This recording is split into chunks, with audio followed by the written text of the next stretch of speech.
Gente da Rádio Bandeirantes, nós vamos falar sobre um crime trágico, mas necessário pontuar algumas questões, até porque há uma mensagem a ser divulgada a partir das investigações do que a polícia descobriu no caso da jovem Vitória, que teve o seu corpo encontrado em Cajamar há algumas semanas, e vocês acompanharam ao longo da programação da Rádio Bandeirantes as apurações da Polícia Civil a respeito desse crime terrível. O corpo da menina foi encontrado, enterrado, com sinais de violência, e nós estamos em contato nesse sábado aqui na Rádio Bandeirantes com o delegado titular de Cajamar, cidade aqui da Grande São Paulo, que também é do núcleo correcional da seccional de Franco da Rocha, Dr. Fábio Senac, em entrevista exclusiva à Rádio Bandeirantes para falar um pouco mais sobre o trabalho da polícia nesse caso. Dr. Fábio, seja bem-vindo à nossa programação aqui na Rádio Bandeirantes. Um grande abraço ao senhor e muito obrigado por nos atender.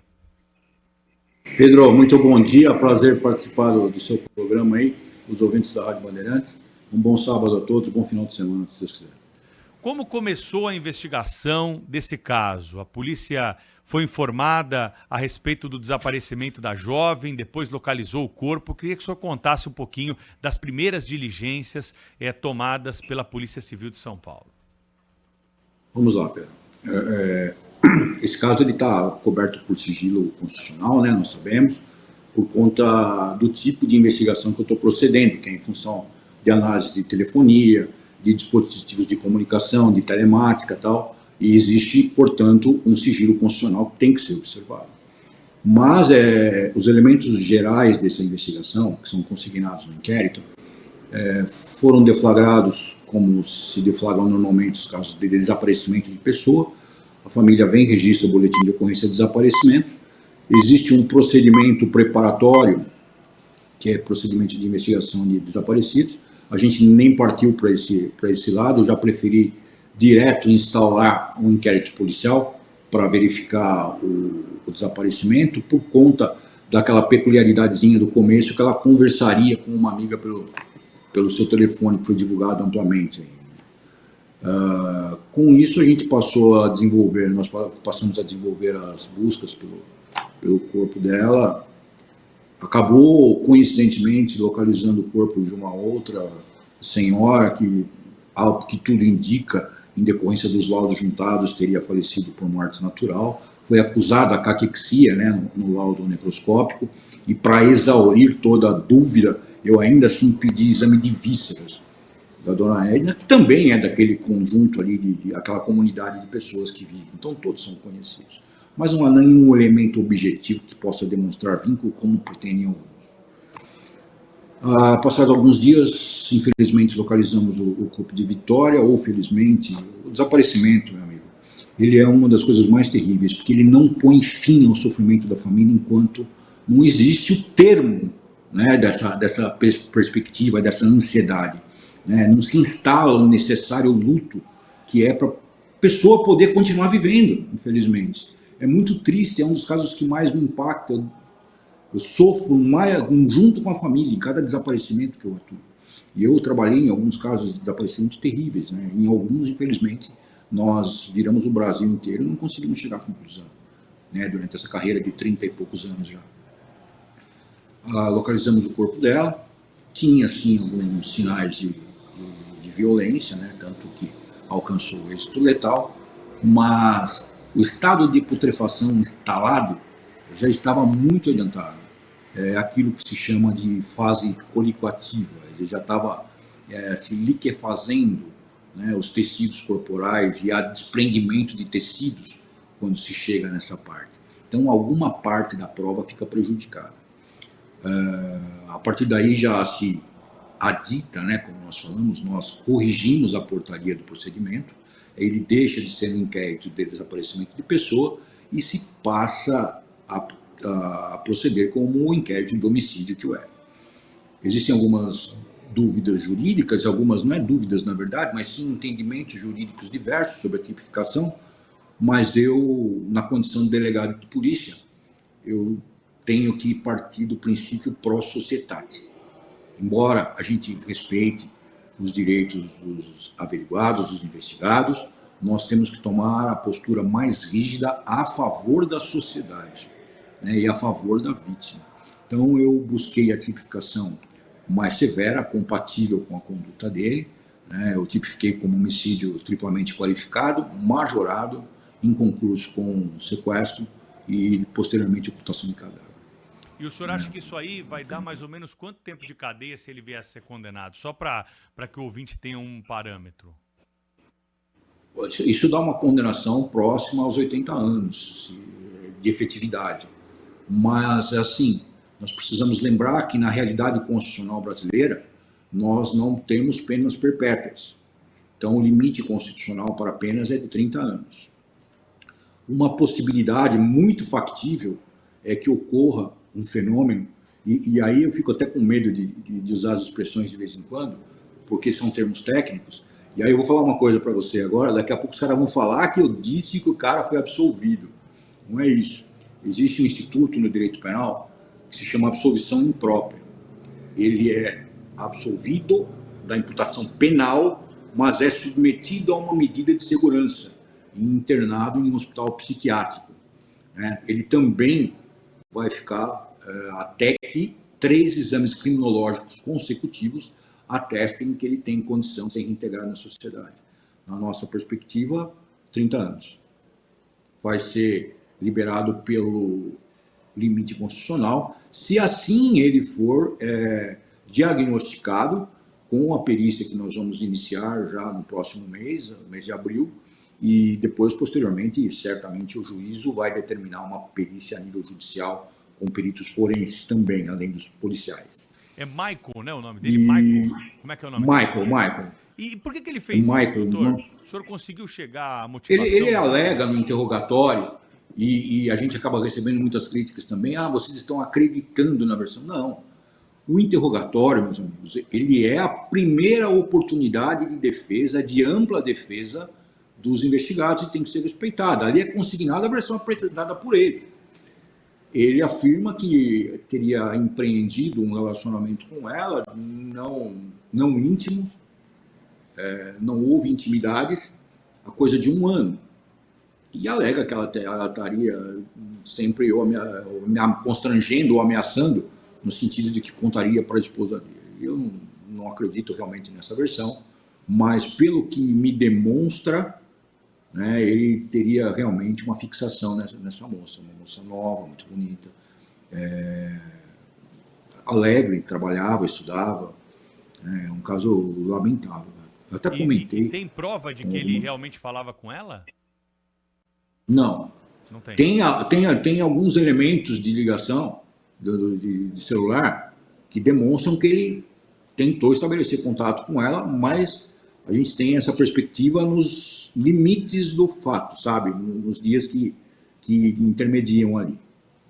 E ele fala que por isso ele acabou se desentendendo com ela no dia dos fatos do carro e teria desferido as facadas fatais. Na verdade, foram 3 feridas, apenas 3 feridas. Não houve corte, como se entendeu no primeiro momento, nada. Mas uma das estocadas, das facadas, pegou a parte superior da aorta esquerda. Então, é uma veia, uma artéria, né, na verdade, muito calibrosa, e promoveu a hemorragia que levou ela à morte. Isso aí teria acontecido dentro do carro? Ele informa que sim. Eu acredito que, mesmo com os cuidados que ele tenha empreendido para a lavagem do veículo, que foi muito bem limpado, permaneceria resíduos também na parte frontal do veículo, como onde foi localizado no porta-mala, com dos forenses, tal, aquelas coisas todas, scanner de substâncias hematológicas, tal. Ele falou que foi dentro do carro. A gente está no primeiro terço do inquérito, eu diria. Não tenho como quantificar isso matematicamente, mas eu diria que o primeiro terço dele já foi vencido. Tá. E como que ela chegou até o local onde o corpo foi localizado? Como que a polícia acredita que ela foi levada até lá para ser enterrada? Eu acredito que tenha sido levada no porta-malas do carro mesmo, até porque foi encontrado substância sanguínea dentro do carro. Né? A gente está aguardando a contraprova chegar do Instituto Criminalística para ser remetido ao IC Sangue para fazer a identidade de DNA. E aí, com certeza, fechar definitivamente aí o caso em relação à autoria do homicídio, pelo menos. Tá? Tem a parte do transporte do cadáver, ocultação, essas coisas que vão ser esclarecidas no restante das investigações. E ele teria como fazer isso A tudo análise... sozinho? Então, é uma coisa muito complexa para afirmar, né? A parte do homicídio, eu estou convencido que sim. Tá. A parte executiva do homicídio, eu estou convencido de que realmente ele teria essa capacidade.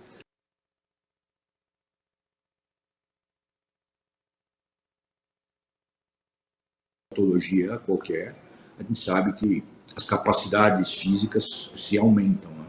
Elas se evoluem e trazem recursos imponderáveis a uma pessoa normal. Agora, mas, de qualquer forma... O senhor é um delegado muito experiente. Eu Pode sei falar. que não cabe ao senhor esse tipo de avaliação, mas a pergunta pode levar a um indício. O senhor já interrogou muitos criminosos, né, na tua carreira. O senhor sentiu algo diferente ali nele? Ele pode ter a Não. compreensão completa dos fatos ou há ali uma linha para uma definição, repito aqui, dos especialistas da área médica, da área da saúde? É aí que tá. A gente tem que ficar na dependência do especialista mesmo, porque a gente vai tratar diretamente da imputabilidade penal dele. Tá. Essa pergunta que você me fez dessa maneira, se ele tem consciência da conduta, é uma coisa que eu não posso te responder. Eu posso te responder sim, que em outras oportunidades em que tive contato com pessoas com algumas disfunções psicopatológicas, havia uma similaridade de comportamento. É uma frieza, alteração de estado de humores muito digital, muito instantânea, aparentemente não se importa muito com o resultado do fato. Então, essas coisas são factíveis, sim. Doutor Fábio Senac está conversando conosco, ele é delegado de Cajamar, na Grande São Paulo, esteve à frente da investigação do caso Vitória, está conversando conosco aqui no Jornal Gente, na Rádio Bandeirantes, a respeito da investigação policial, do que a polícia descobriu ao longo de todo esse tempo. Bom, depois que o corpo foi localizado, é verdade que a cabeça da vítima estava raspada, sem querer entrar em detalhes muito sórdidos aqui, porque não é o perfil do programa e o nosso objetivo, mas isso tem algum significado, doutor? O laudo necroscópico, ele veio naquele sentido que eu comecei falando no seu programa já. Ela estava num processo que se chama de desepidermalização. A pele começa a se soltar. Então, a possibilidade mais provável é que tenha se destacado o tecido craniano, que cobre a calota craniana, e não tenha sido raspado. Eu conversei com os executores do laudo, os médicos do Instituto Médico Central foram muito aplicados, muito dedicados ao caso, e nós conversando chegamos à conclusão de que a hipótese mais factível é a decorrência do estado policoativo, né, que é o estado de decomposição, um estado de fenômeno de transformação cadavérica, em que existe a destruição do tecido. É o que explica também aquela primeira perspectiva de que houve, de que ela estaria com as mãos enluvadas. Na verdade, não era. Também era destacamento do tecido das mãos, que se chama luva cadavérica. Isso está demonstrado no laudo. A única forma de violência apurada tecnicamente, e lembra que a gente fez uma tomografia de corpo completo dela, né, no exame necroscópico, foi efetivamente as 3 facadas que a gente havia comentado. Inclusive, a pesquisa de resíduos humanos para atividade sexual deram negativo. Quando nós pesquisamos resíduos, a gente não vai atrás dos espermatozoides, mas também do antígeno prostático específico, o PSA, do homem, que demonstraria qualquer envolvimento com o ser humano, com o ser humano masculino. Não teve PSA.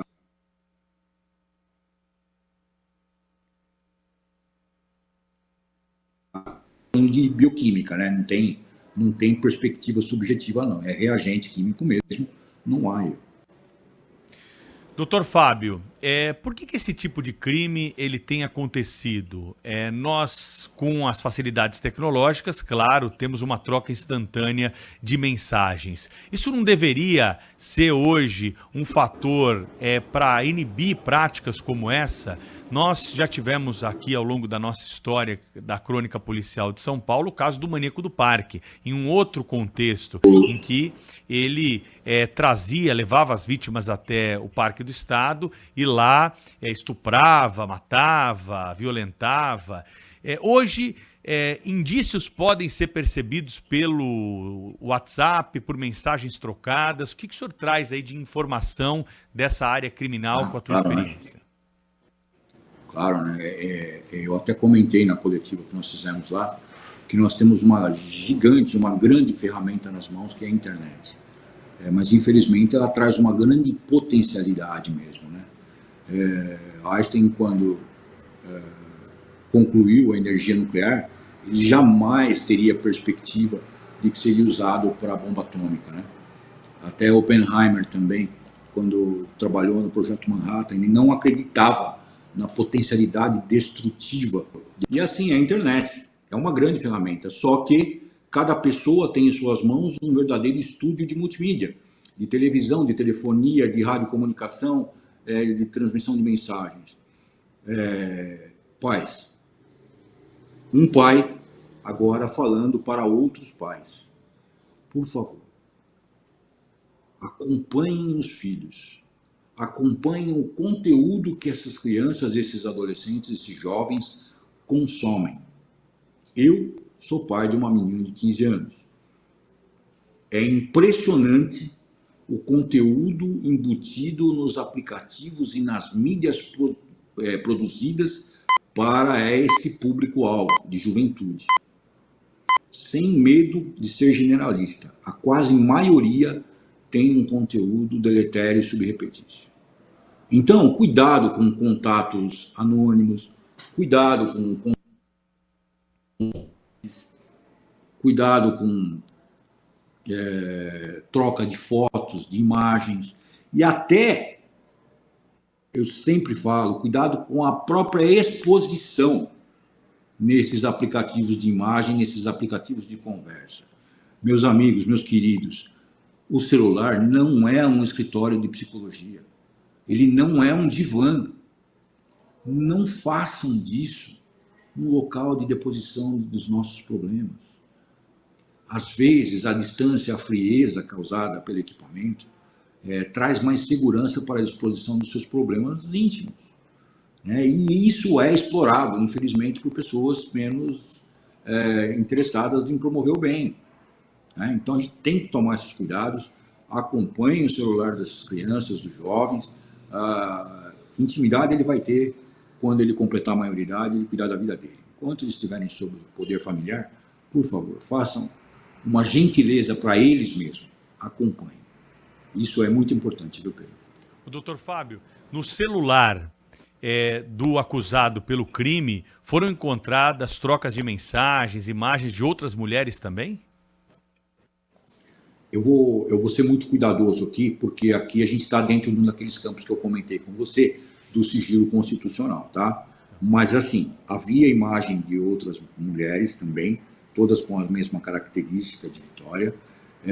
Nós tivemos o cuidado de passar todas essas imagens no aplicativo de reconhecimento facial e, graças a Deus, nenhuma delas foi sequer contatada por ele.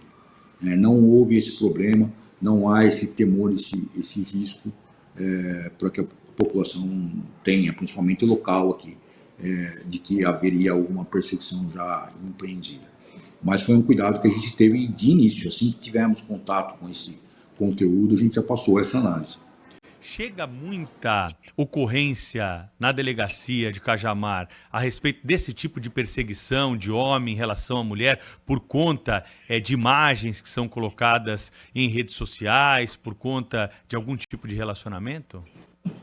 Veja bem, nós vamos entrar em dois campos distintos aqui, que acaba refletindo, inclusive, no lance da tipificação que eu falei no começo da entrevista, quando eu falei do que eu preferi o homicídio qualificado ao feminicídio. né? Até porque a pena é mais exacerbada. Existem muitas ocorrências do stalking, né? Do stalking, da perseguição, da modificação que foi feita no crime de ameaça pela lei respectiva lá, integrando o rol da Maria da Penha, inclusive. Mas este caso em específico não me parece que é aplicável essa legislação. Me parece que nós estamos diante de um estado, de um quadro de fixação efetiva, né, que não depende da relação de coabitação ou de parentalidade exigida pela legislação. Mas existe uma grande movimentação de ocorrências dessa natureza em todas as delegacias do Estado, né? E principalmente também com a existência da delegacia eletrônica, que populariza, que democratiza o acesso ao registro de boletins de ocorrência. Esses fatos, graças a Deus, estão sendo trazidos ao conhecimento da administração policial, que pode tomar providências no sentido de desenvolver tecnologias e mecanismos para otimizar essa investigação. Duas dúvidas que surgiram ao longo do nosso papo aqui, que eu tenho certeza que o senhor vai conseguir esclarecer para os nossos ouvintes. Hoje estamos falando sobre o caso Vitória, aqui no Jornal Gente, com o Dr. Fábio, que é delegado de Cajamar. A primeira é a seguinte: aqueles áudios encaminhados para uma amiga por parte da vítima dentro do ônibus, eles não sugerem a participação de outros elementos, já que ela disse que estaria ali dentro do ônibus sendo vigiada, perseguida por alguns rapazes? Os áudios. Os áudios, ele, como tudo no processo penal, inclusive a confissão.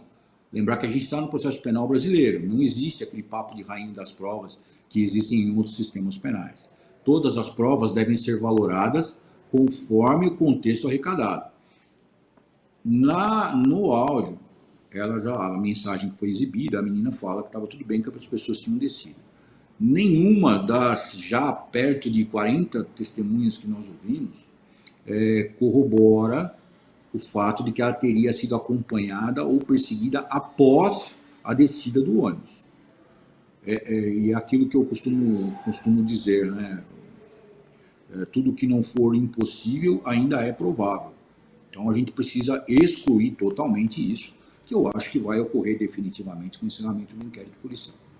E a segunda questão, que o senhor disse que não acredita muito na versão dele, de que ele teria dito para ela que a mulher atual estava um pouco incomodada e ali ela teria dito que ia abrir a relação que eles tinham. Qual que é a versão que o senhor acredita? Por que o Marco matou a Vitória? Eu não posso estabelecer, Pedro, essa conexão elementar direta. Eu posso dizer objetivamente, como papel do delegado, que foi um homicídio gratuito, né? E até um dos agravantes da figura penal que eu escolhi, né? O motivo fútil, e posso dizer que havia uma fixação.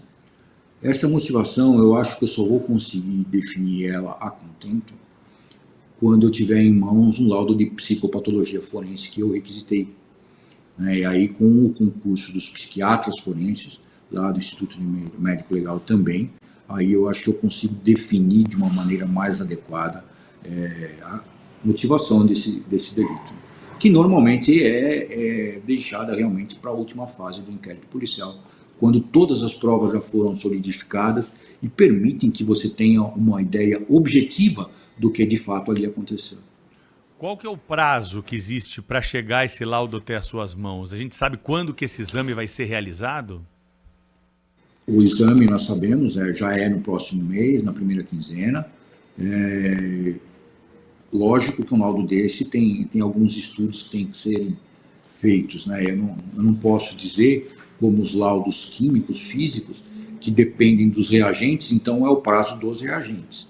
Aí eu acredito que, em face do clamor mesmo que está surgindo, eu acredito que 10, 15 dias aí, se tanto. Eu realmente não tenho ideia, principalmente porque pode ser pedido algum estudo acessório, né, que a gente não tem conhecimento, porque não domina exatamente a área da psicopatologia.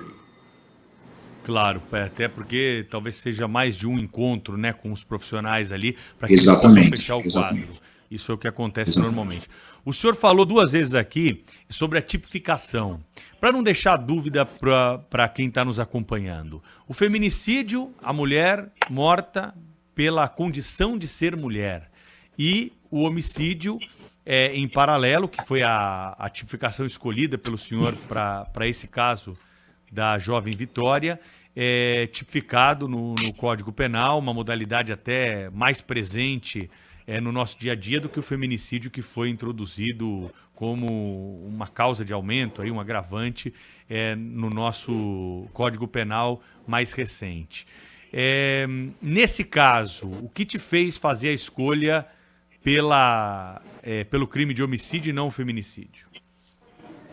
Até mesmo a inconsistência da versão apresentada por ele, né? Essa superficialidade. A gente teve um affair, a coisa de 1 ano e meio, e ela vinha me ligando. Isso está longe do requisito da coabitação, do requisito trazido lá pela Lei Maria da Penha, que indicaria uma adequação melhor para o feminicídio. Mas é o que eu te comentei, né? Foram 3 qualificadores, ou 4, que eu coloquei, além das majorantes, decorrente da faixa etária dela. Então, a gente costuma, no jargão policial, né, é uma tijolada considerável, principalmente quando em concurso aí com crime de sequestro, que também foi majorado, né, pela idade, pelo resultado de morte, e a ocultação de cadáver posteriormente. Doutor Fábio Senac, existe um momento em que a vítima começa a correr risco, conhecendo ou não o possível agressor? Eu digo isso até como orientação aqui num serviço de utilidade pública. O senhor já deu o recado para os pais, mas também existem as mulheres que são maiores de idade, que já têm aí a capacidade de decisória absoluta. Nós temos alguma orientação a ser dada, alguma mensagem diferente? É o primeiro momento, às vezes não é bem aquilo que parece. Existe alguma orientação policial para que a mulher possa correr menos risco de vida? Pedro, claro. E é uma coisa muito difícil de falar, cara. Porque nesses momentos de exacerbação de ânimos que nós vivemos, de repente, quando você fala que o melhor termômetro é o bom senso, você já começa a ser interpretado de uma maneira obscura, né? A pessoa já começa a te olhar com olhos cuidadosos.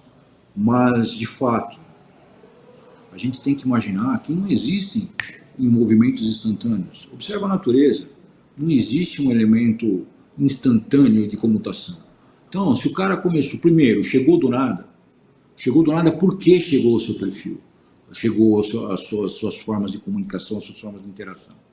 Você se apresenta nos meios que permitem esse tipo de interação? Até onde é válida esse tipo de interação? O que importa realmente? Né? E depois é aquilo, é o limite do bom senso mesmo. E na continuidade, procurar uma unidade policial, é melhor a gente registrar. Certamente o delegado de polícia vai ter o cuidado de não expor a reclamante para depois o cara falar que foi vítima de uma denunciação caluniosa ou de uma comunicação falsa de crime, mas existe a possibilidade e a orientação de uma aquilatação adequada dessa conduta.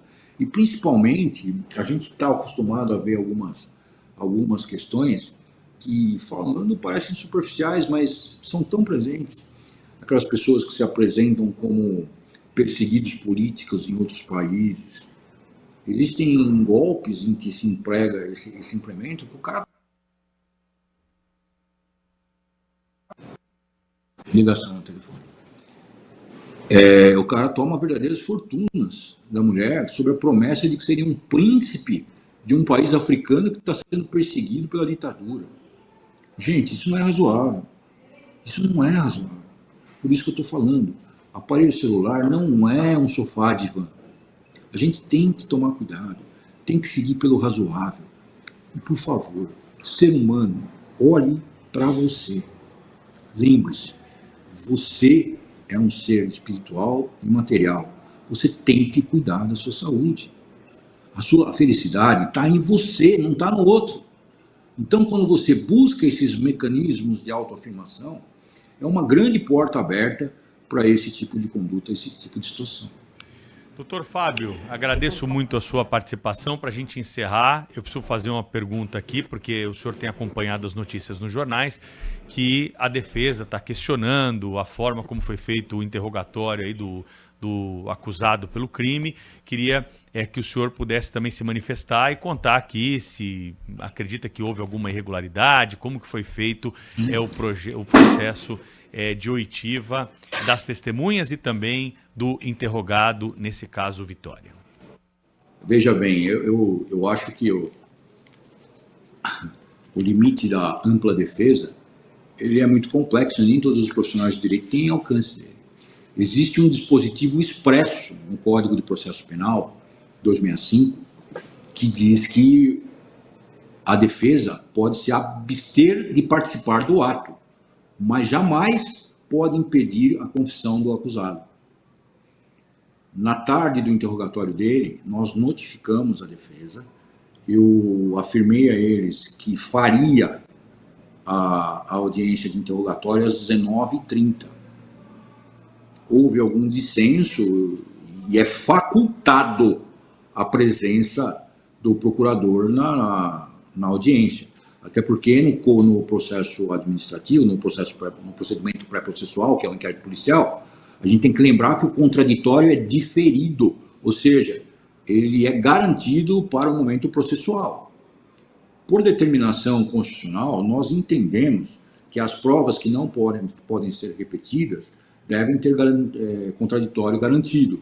Então, portanto, a gente toma os cuidados que constam da própria legislação.